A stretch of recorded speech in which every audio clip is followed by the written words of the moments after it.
hanya dengan Rp15.000 per bulan, Anda telah turut berpartisipasi dalam menyebarkan dakwah bersama Tarbiyah Sunnah. Barakallahu fikum.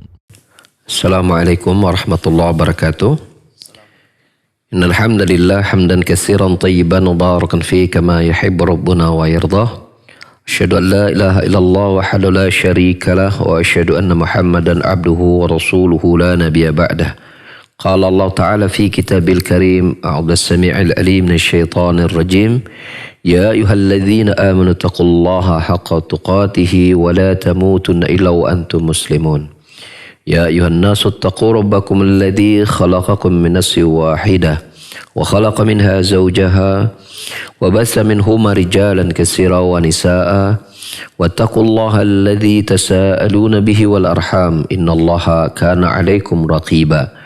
Ya ayyuhalladzina amanu taqullaha wa qulu qawlan sadida yuslih lakum a'malakum wa yaghfir lakum dhunubakum wa man yuti'illaha wa rasulahu faqad faza fawzan 'azima amma ba'd. Fa inna khairal kalami kalamullah wa khairal huda huda Muhammad sallallahu alaihi wasallam wa syarrul umuri muhdatsatuha wa kullu muhdatsatin bid'ah wa kullu bid'atin dhalalah wa kullu dhalalatin finnar. Bapak-bapak dan ibu-ibu, ikhwan maupun akhwat, azanallahu wa iyyakum. Pada kesempatan kajian kita hari ini, kita akan membahas ayat yang ke-60 dari surah Al-Baqarah, di mana Allah Subhanahu wa taala berfirman, Allah syaitanir rajim, wa idhistasqa Musa liqaumihi faqulna drib bi asakal hajar. Dan ingatlah ketika Nabi Musa minta kepada Allah agar kaumnya diturunkan hujan. Maka kami, kata Allah, berkata kepada Nabi Musa dengan perkataan, ya bunyinya, idrib bi asakal hajar. Pukulkan tongkatmu. Jadi Musa itu kemana-mana sejak belum menjadi nabi itu diberikan mukjizat berupa tongkat. Maka Allah perintahkan kepada Nabi Musa, pukulkan tongkatmu itu ke batu. Ini menunjukkan dia posisi mereka ya dekat batu, kan? Apa yang terjadi? Setelah Nabi Musa memukulkan tongkatnya ke batu tersebut, fanfajarat min husnata asyrata aina, lalu memancarlah dari batu tersebut 12 mata air. 12 mata air.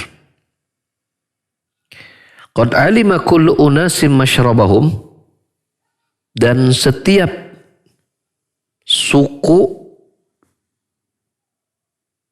ya, maksudnya Bani Israel itu terdiri dari 12 suku di sini. Masing-masing mereka itu mengetahui masyrabahum, mengetahui tempat dan waktu untuk mereka minum air tersebut. Karena ada 12 titik, nah mereka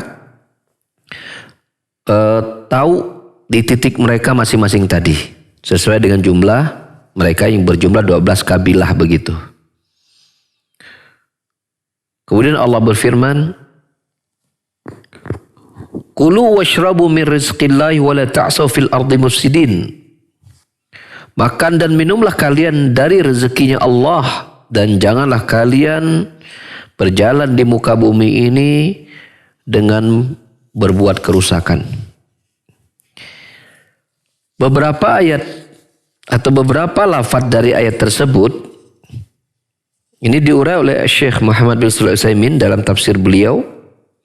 Itu pertama pada lafaz wa idhistasqa Musa liqaumihi, dan ingatlah, maksudnya kepada Bani Israel, Allah ingatkan kembali nikmat-nikmat Allah kepada mereka. Dan ingatlah ketika Nabi Musa meminta agar Allah menurunkan hujan untuk kaumnya. Karena sebelumnya sudah diceritakan ketika mereka memasuki Baitul Maqdis, Maka mereka mendapatkan berbagai macam buah-buahan dan makanan di situ. Ya. Namun di situ tidak dijelaskan ketersediaan air yang cukup untuk mereka.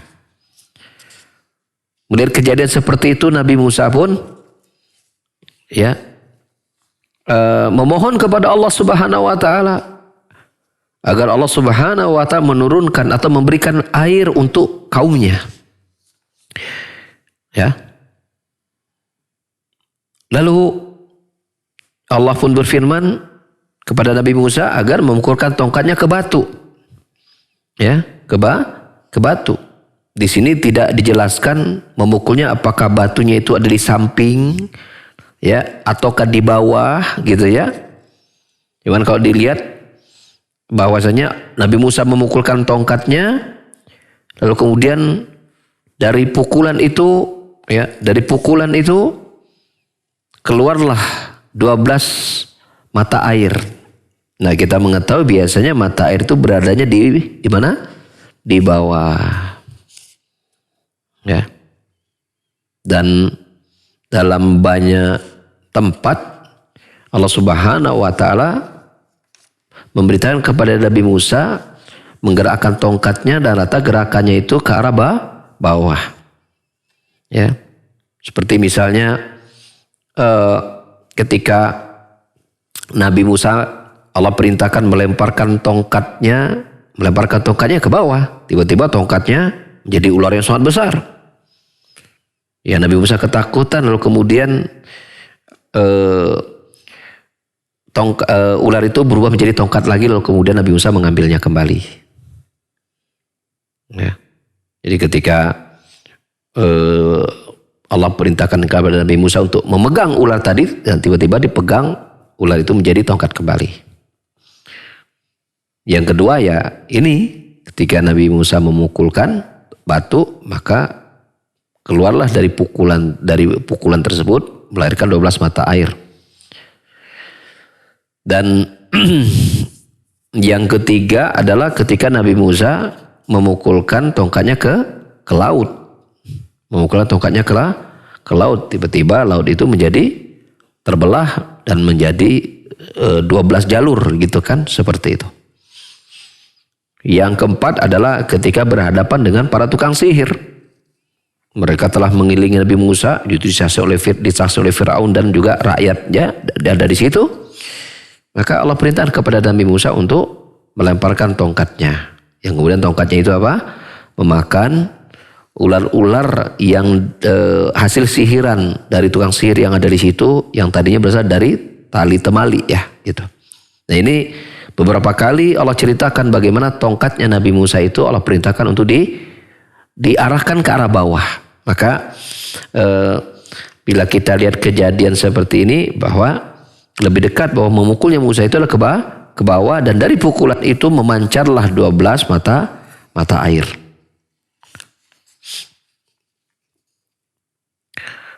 Lafadznya adalah infijar, fajar, di situ ada kata fajar. Ya, infijar. Sehingga kita dapati bahwasanya ketika sinar mentari itu mulai memancar, maka dikatakan waktu fajar. Ya. Nah, 12 mata air yang memancar tadi, maka tentu dinikmati oleh Bani Israel yang bersama Nabi Musa. Karena jumlahnya mereka 12 kabilah, maka pukulan Nabi Musa satu kali pukulan lalu melahirkan 12 mata air. Padahal pukulannya satu kali. Tapi mata airnya jadi 12. Dan karena sudah terbagi-bagi begitu, maka otomatis setiap kaum itu punya tempatnya masing-masing. Dan ini merupakan nikmat Allah Subhanahu wa taala kepada mereka. Di saat mereka lagi berkumpul banyak gitu kan. Dan mereka terdiri dari 12 suku. Maka ketika airnya berjumlah 12, maka masing-masing suku mudah untuk diarahkan tempat airnya masing-masing. Dan ini nikmat buat mereka. Karena mereka nggak perlu ngantri panjang. Dan bila terjadi penumpukan di satu tempat dengan kebutuhan air yang sangat besar, maka tentu rawan untuk terjadi apa? Sikut-sikut, bahkan sampai akhirnya bisa menjadi perkelahian, bahkan bisa menjadi pembunuhan antar suku. Maka ketika itu terbelah menjadi 12, mereka mendapatkan jalur mereka masing-masing, maka ini merupakan kenikmatan dari dua sisi. Kemudahan mereka untuk mengambilnya masing-masing tidak perlu pada sedang ngantri yang panjang. Yang kedua, untuk menghindari terjadinya apa? Permusuhan, perseteruan, perebutan, sampai akhirnya bisa terjadi pembunuhan. Itu terhindari dengan seperti ini. Hakikatnya nikmat dari Allah Subhanahu wa taala. Dan itu juga menjadi nikmat bagi Nabi Musa, karena itu makin menunjukkan akan apa? Kerasulan beliau sebagai seorang rasul. Mukulnya sekali, mancarnya 12. Itu kan menunjukkan mujizat yang Allah berikan kepada Nabi Musa. Nah, setelah mereka kemudian sebelumnya mendapatkan nikmat makanan, buah-buahan, sekarang mendapatkan air. Maka pantas kemudian ya Allah memerintahkan kepada mereka melalui lisannya Nabi Musa dan mengatakan apa? Kulu washrabu, makan dan minumlah kalian. Ini nikmat Allah Subhanahu wa taala. Kemudian Allah berpesan melalui lisan Nabi Musa, wala ta'saw fil ardi mufsidin, tapi janganlah kalian berjalan di muka bumi ini dengan membuat kerusakan. Dan kerusakan yang paling nyata yang dilakukan oleh Bani Israil adalah apa? Berbuat maksiat, berbuat dosa. Dan kita sudah bahas ya, penjelasan saya Utsaimin juga, bahwasanya berbuat kerusakan di muka bumi itu ada dua. Yang pertama, merusak berbagai macam bangunan atau tumbuh-tumbuhan yang ada di atasnya, ya, yang kita kenal dengan istilah penebangan hutan liar, kemudian tindakan vandalisme dan segala macam ya. Kemudian macam-macam membuat kerusakan. Mungkin dan melakukan perusakan bangunan, fasilitas umum, segala macam. Nah, itu masuk membuat kerusakan di muka bumi. Ya. Dan termasuk bentuk membuat kerusakan di muka bumi adalah mengotori bumi ini dengan perbuatan maksiat yang dilakukan oleh manusia. Itu pun termasuk membuat kerusakan di muka bumi.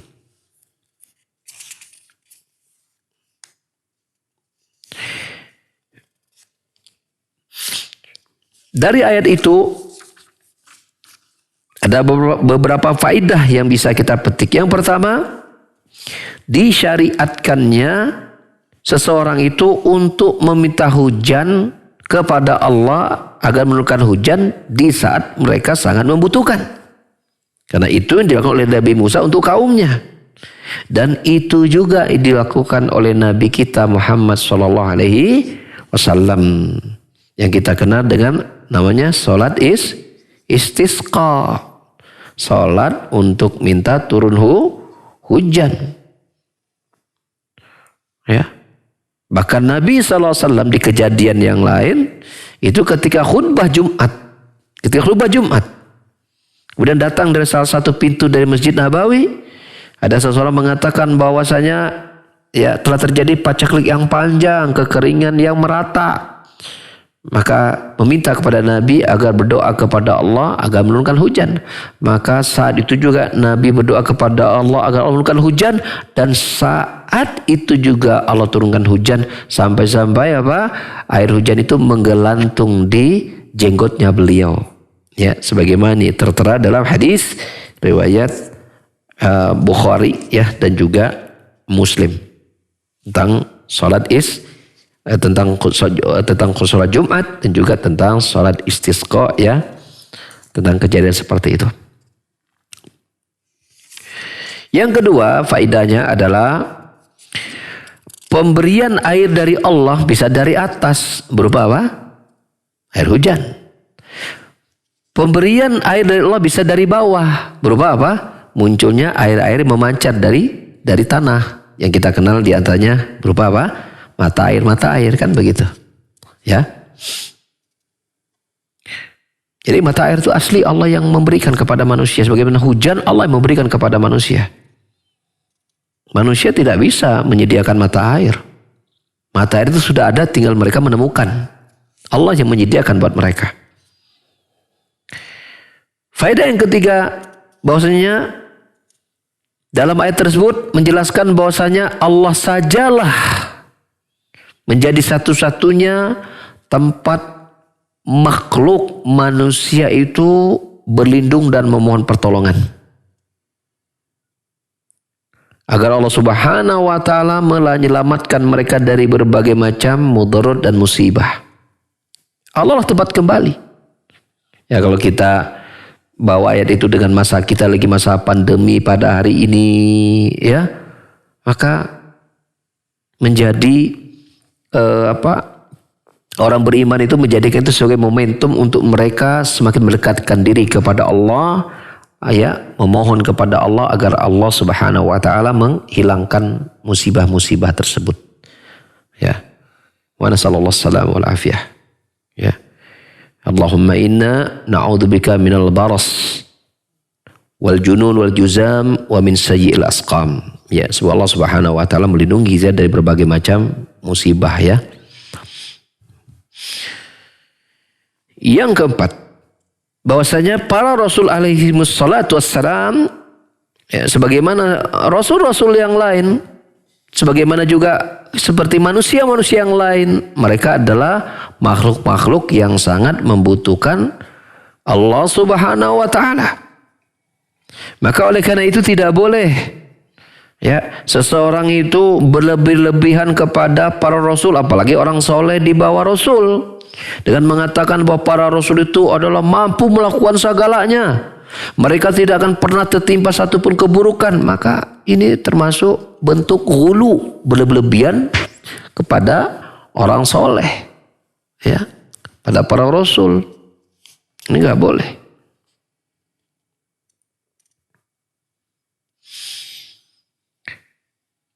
Faedah berikutnya, ra'fatu Musa biqaumih. Ayat itu juga menjelaskan bagaimana lembut dan kasih sayangnya Nabi Musa kepada kaumnya. Itu ketika Nabi Musa mendapati kaumnya itu kesusahan, gitu kan, maka Nabi Musa pun merasakan kesusahan itu kepada dari mereka. Mestinya demikianlah sifat para dai, orang-orang yang menyeru kepada Allah, agar mereka bisa merasakan beban yang ada yang menimpa pada umat. Mereka harus berjuang dan memikirkan keadaan mereka. Itulah para dai di jalan Allah Subhanahu wa taala. Ya, siapa yang mereka teladani? Para rasul. Para rasul itu Allah pilih, ya, untuk mengemban amanah dari Allah, dan mereka menghabiskan hidup mereka, menghabiskan umur mereka, menghabiskan nikmat-nikmat dunia mereka di jalan Allah Subhanahu wa taala, mengajak manusia agar mereka kembali kepada Allah Subhanahu wa taala. Ayat tersebut juga berisi penjelasan betapa Allah Subhanahu wa taala sajalah yang Maha berkuasa dan Maha dermawan. Maka oleh karena itu ketika Nabi Musa minta agar Allah menurunkan hujan, maka Allah langsung ijabah. Ketika Nabi Musa minta kepada Allah agar kaumnya diberikan minuman, maka Allah langsung menjawab doa Nabi Musa. Itu menunjukkan betapa Allah Maha berkuasa, Allah Maha mampu. Karena kalau yang lemah tidak mungkin bisa memberikan air yang diminta oleh Nabi Musa. Menunjukkan Allah Maha dermawan. Ya, karena kalau bakhil tidak akan bisa memberi. Gitu. Itu ayat tadi juga menjelaskan kepada kita bagaimana kita memahami Allah Subhanahu wa taala. Faedah berikutnya menjelaskan tentang bahwa Allah Maha mendengar. Buktinya ketika Nabi Musa berdoa, Allah langsung menimpali, pukulkan tongkatmu wahai Musa. Itu berarti menunjukkan apa? Allah Maha mendengar doanya Nabi Musa. Lalu Allah perintah kepada Nabi Musa untuk melemparkan tongkatnya, ya, memukulkan tongkatnya ke batu. Itu. Sehingga keluarlah air dari batu tersebut, dan itu menampakkan betapa Allah berkuasa atas segala sesuatu. Lalu mungkin ada yang melemparkan subhat, oh kalau keluar air dari batu, keluar mata air memancar dari batu itu kan perkara yang lumrah, biasanya juga begitu gitu. Biasanya juga begitu. Maka pertanyaan kita adalah, betulkah ya muncul mata air itu hanya dipukul dengan batu gitu? Kan nggak bisa manusia langsung tiba-tiba menjadikan air itu muncul hanya dengan dipukulkan dari batu, keluarnya langsung dari batu gitu airnya itu kan bukan perkara yang biasa, bukan perkara yang biasa. Biasanya manusia mendapatkan air apa? Kalau itu ada bebatuan, batu-batunya diapain? Disingkirkan dulu, bukan dipukul gitu kan.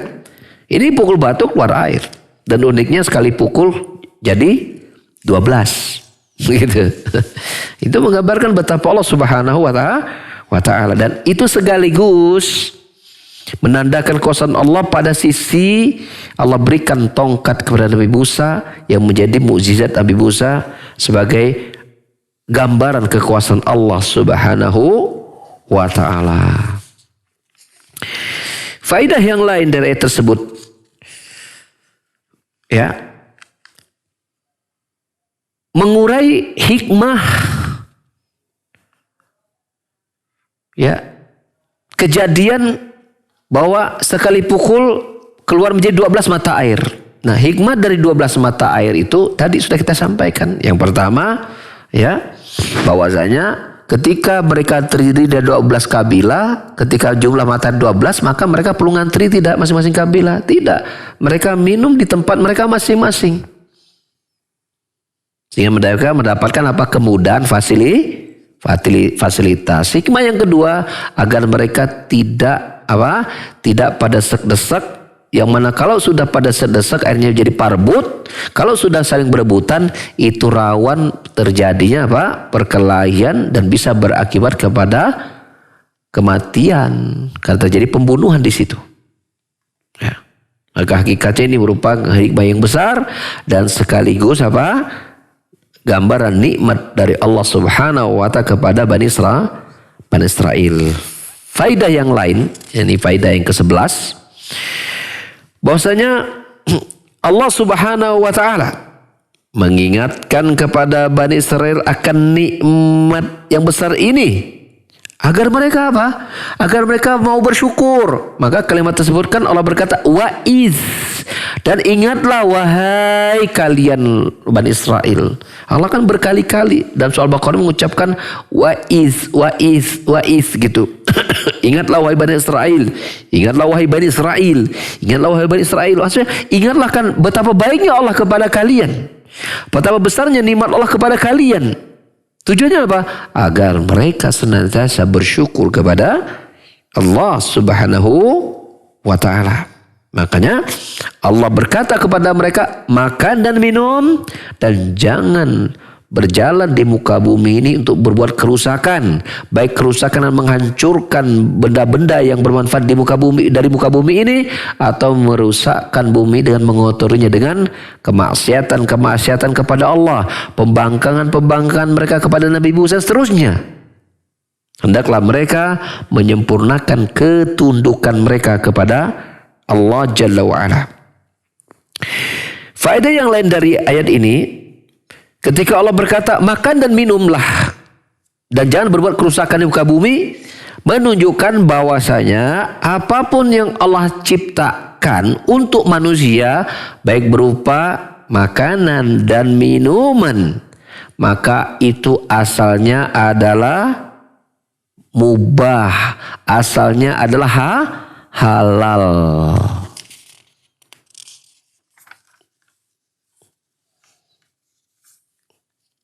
Apapun yang Allah turunkan dari langit, apapun yang Allah keluarkan dari perut bumi, maka ini hukum asalnya adalah halal.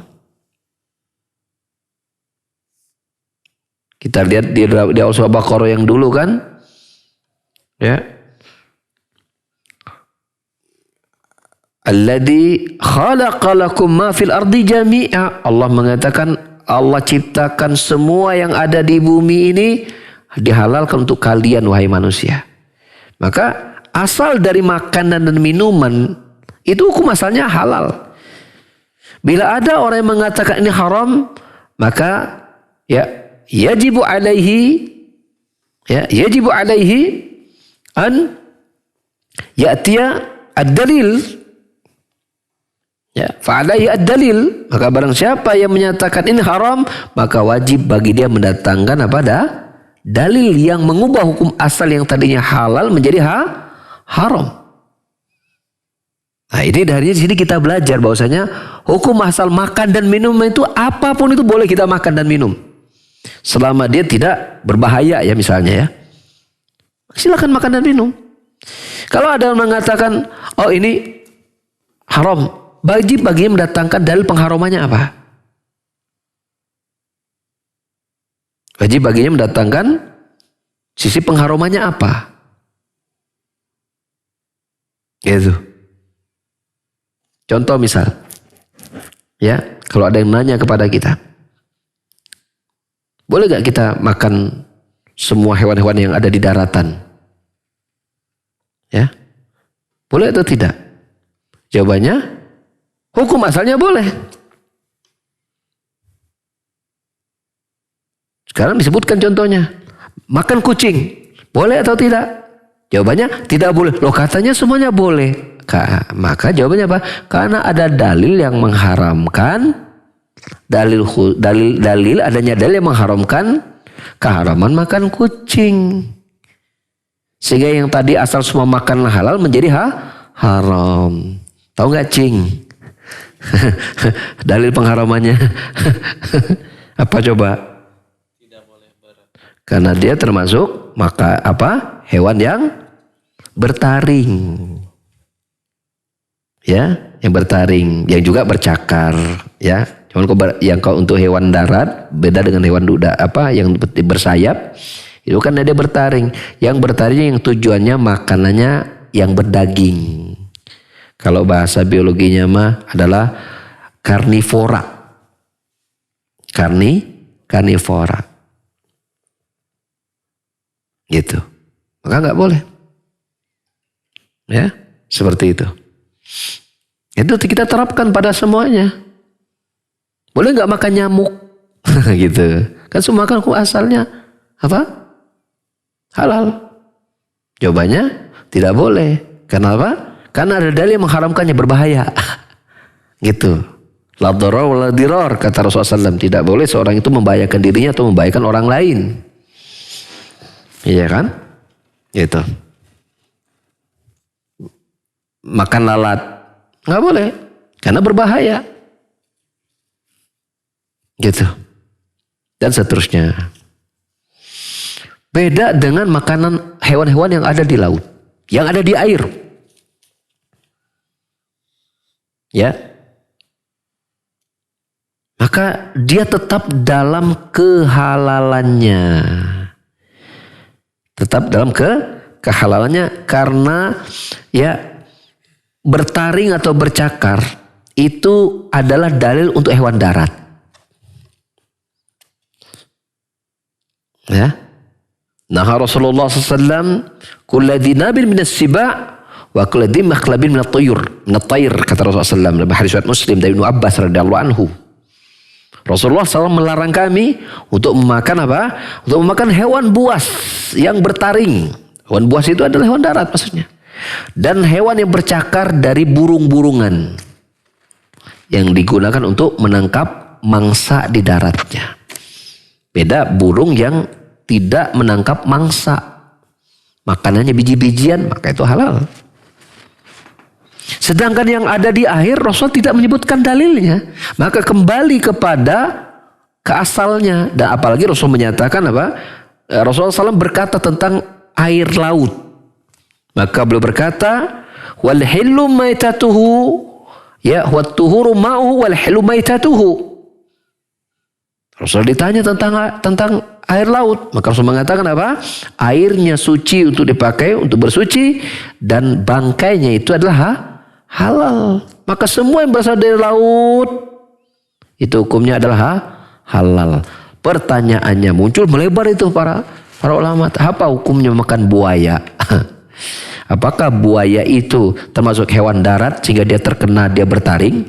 Ataukah dia termasuk hewan air yang dia hukumnya halal? Kalau kita bertaring, hiu juga kan bertaring. Tapi halal makan ikan hiu mah. Masuk kemana buaya itu? Ya harus tanya dulu ke buaya darat ya. Gitu. Nah, itu kan sampai ke situ itu pembahasan kita. Ya, sampai di situ pembahasannya. Nah, sebagian orang yang meneliti bahwasanya ketika buaya itu hukum lamanya dia adalah di air, dia di darat karena ada kepentingan untuk menghangatkan badan saja, maka sebagian berpendapat bahwa buaya pun termasuk hewan air yang halal untuk dimakan. Seperti itu. Nah, itu ya kalau kita belajar tentang hukum fikih ya, tentang berdasarkan Allah Subhanahu wa ta'ala perintahkan semua apapun yang ada di muka bumi ini itu Allah sediakan semua untuk manusia dan halal pada hukum asalnya sampai ada dalil yang mengharamkannya. Terakhir dari faidah termasuk masalah muamalah ya. Hukum asal dalam hukum-hukum bisnis itu hukum asalnya mubah, semuanya halal sampai ada dalil pengharamannya. Seperti misalnya ada unsur riba di situ misalnya, ada unsur gharar di situ misalnya. Maka haramnya dari sisi proses. Dari sisi proses nanti. Ada unsur riba di situ, ada unsur gharar di situ, ketidakjelasan sebuah nilai atau sebuah barang begitu. Nah, itu menjadi haram dari sisi proses nanti. Apalagi kan kalau kita lihat Allah Subhanahu wa ta'ala menukilkan perkataan kaum kafirin, mereka mengatakan riba sama jual beli itu sama aja. Allah menyebutkan perkataan mereka, wa qalu innamal bai'u mislur riba, kata mereka bahwa bai' itu jual beli itu misal itu tamasul itu sama persis dengan jual beli. Makanya ya orang-orang yang bisa membedakan mana riba dan mana jual beli itu orang-orang yang faqih dalam ilmu fikih muamalah, fikih bisnis, fikih jual beli. Karena saking kalau orang nggak paham itu sangat-sangat mirip. Hampir seolah-olah tidak ada bedanya. Ya, beda tipis. Ya, beda tipis. Gitu. Saking miripnya itu jual beli dengan riba. Oleh karena itu ya ikhwas sekalian, bagi antum yang kemudian mencoba untuk menggeluti usaha, maka antum harus mendetailkan hukum-hukum muamalah dalam masalah bisnis tadi.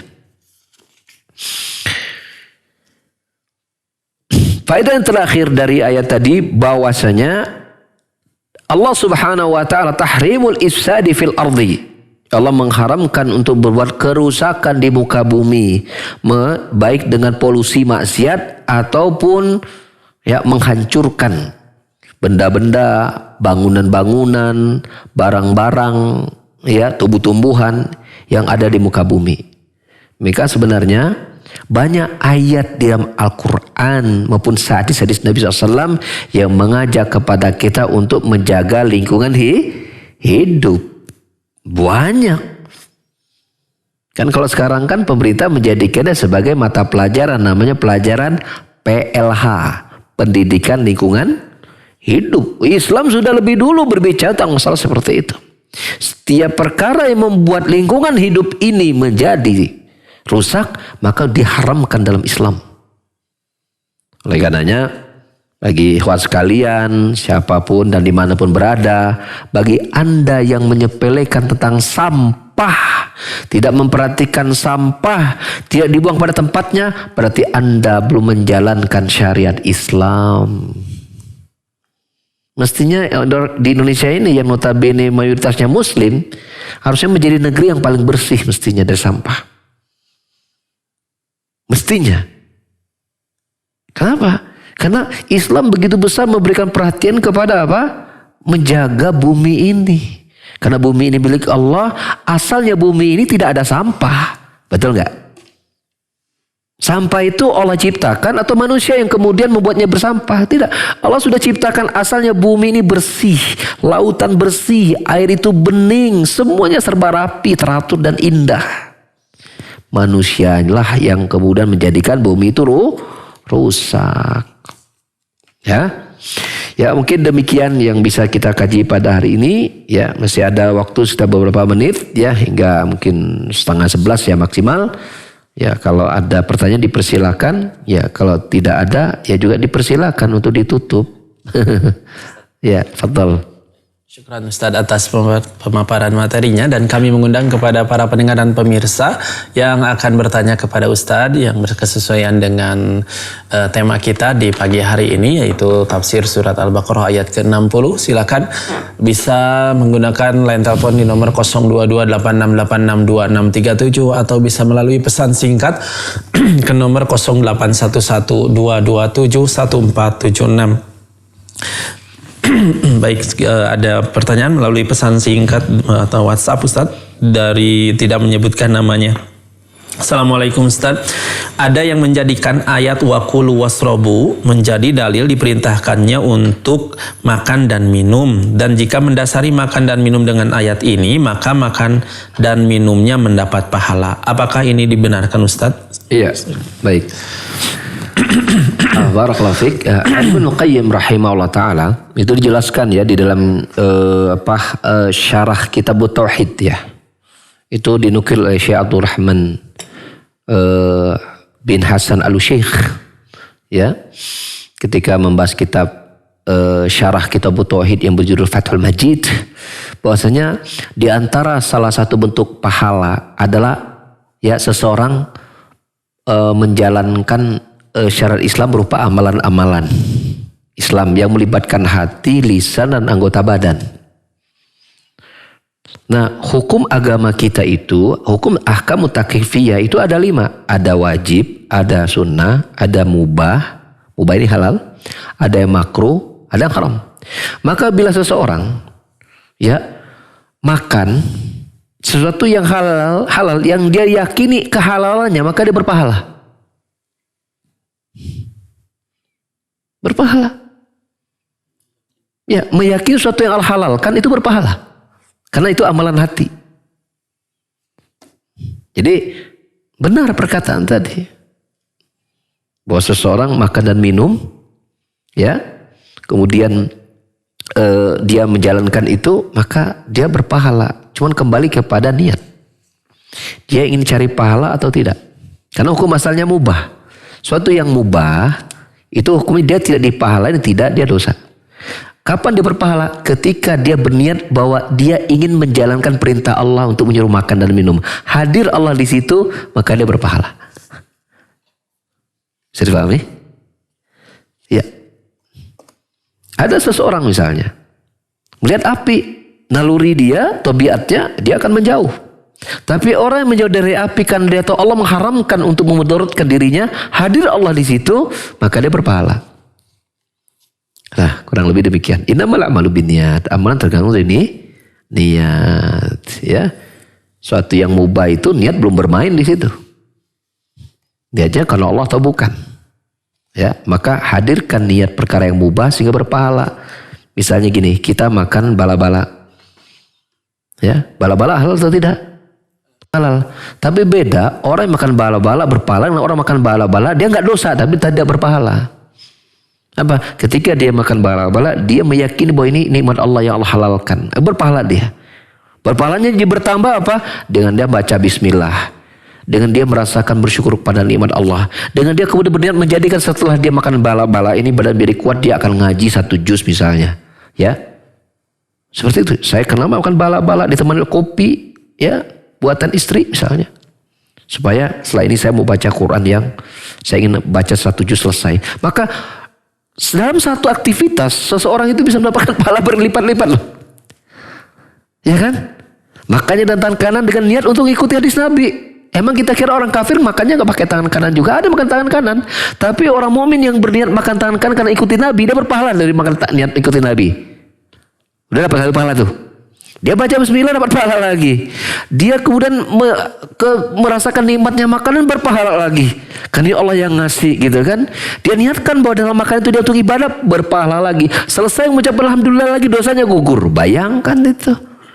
Jadi kalau kita bisa mensiasati hal-hal yang mubah dengan baik, dengan skema ibadah, oh Masya Allah. Ini indahnya agama kita itu. Amalan yang mudah, murah, simple, menyenangkan, mengenyangkan, penuh dengan nikmat. Allah juga ibadah. Ini kita unik loh ya.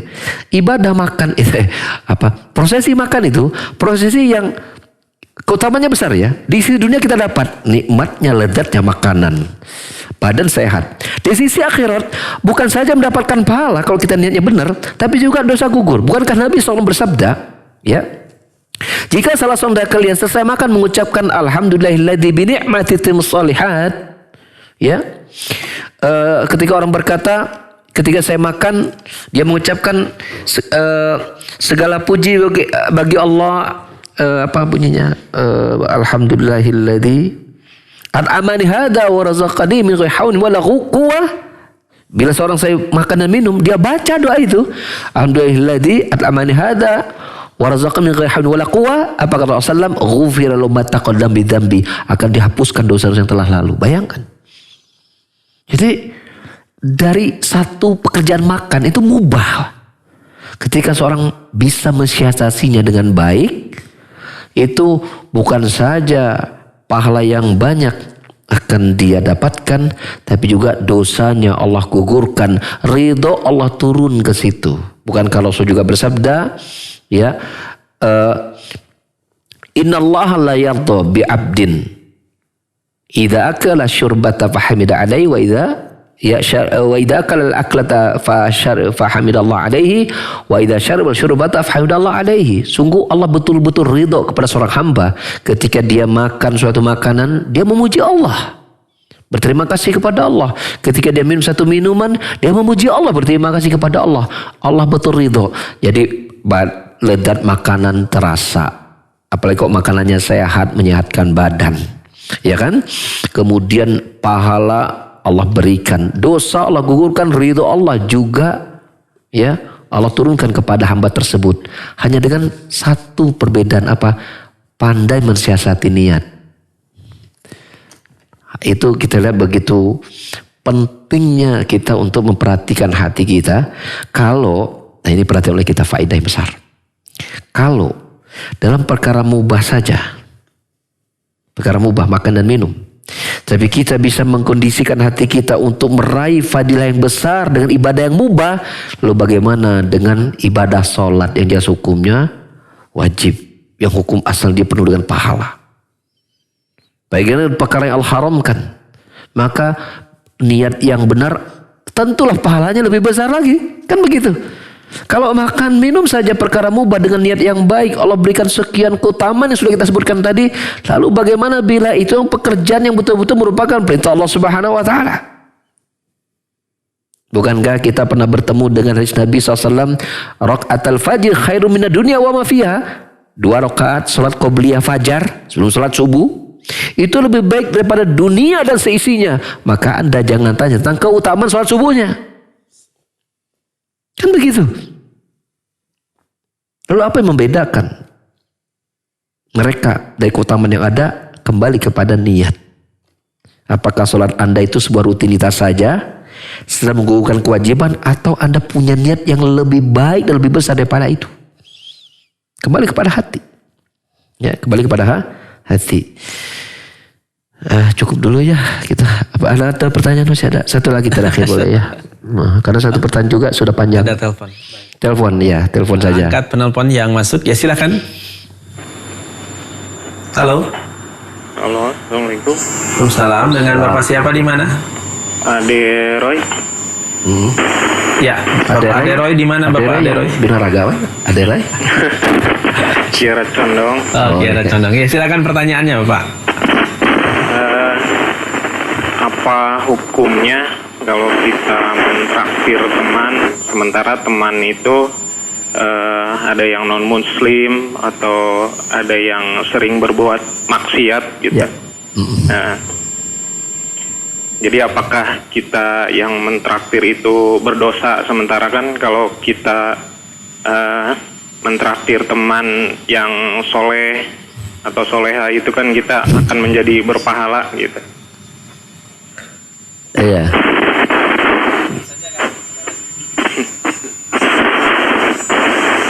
Halo, cukup kan?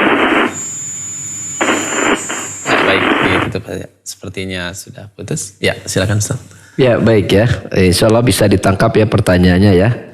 Bila kita mentraktir saudara kita yang muslim, ya kita mendapatkan pahala. Apakah ketika kita mentraktir ya muslim yang tadi muslim yang soleh ya, muslim yang soleh kita pahala nih.